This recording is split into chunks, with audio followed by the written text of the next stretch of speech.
Ahora aprenderemos cómo trabajar el dominio y el rango de una función.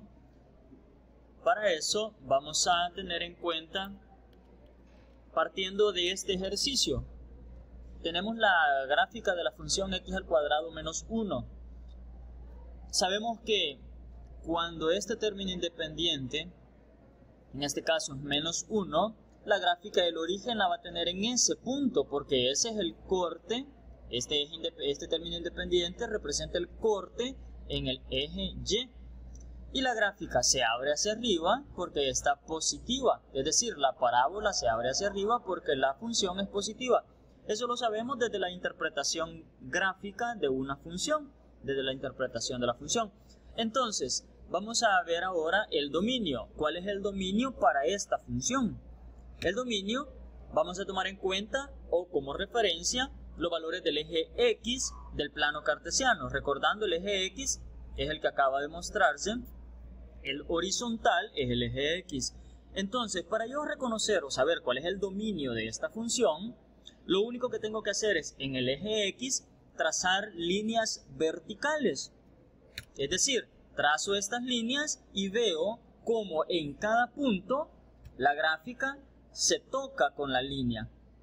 Y ahí voy a ir incrementando, vean, en 2 la gráfica se toca, en 3 la gráfica también se corta con la línea que yo estoy trazando. Si hago eso en los negativos, igual, en 1 la gráfica se corta, en 2 también, en 3, y así puedo seguir. Recuerden que la gráfica se abre hacia el infinito, positivo y negativo. Quiere decir entonces que cada vez que yo trace una línea vertical sobre el eje X, la gráfica se va a tocar con esa línea. ¿Eso qué quiere decir entonces? Quiere decir que el dominio de esta función va desde el menos infinito hasta el más infinito. ¿Por qué? Porque cada vez que yo trace una línea en cualquier punto que esté entre el menos infinito y el más infinito, la gráfica se va a tocar en algún punto. Entonces, el dominio para una función siempre va a ser el conjunto de los números reales, desde el menos infinito hasta el más infinito.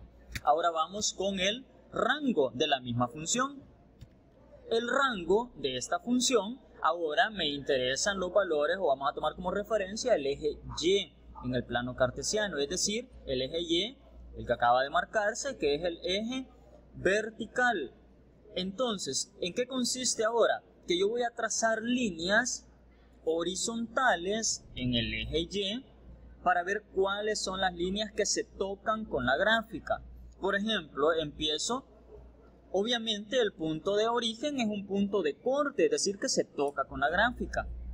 Y así me voy a ir desplazando. El 1 se toca con la gráfica. Y así puedo seguir, vea, subiendo en esta gráfica y siempre se va a ir tocando. Pero ¿qué pasa, por ejemplo, si yo trazo una línea en menos 2?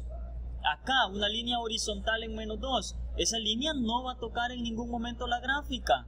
¿Qué quiere decir entonces? El rango son todos los valores de Y que están dentro de la parábola, dentro de la gráfica. Esos son los valores que se van a tomar en cuenta en el rango, los que están dentro de la gráfica.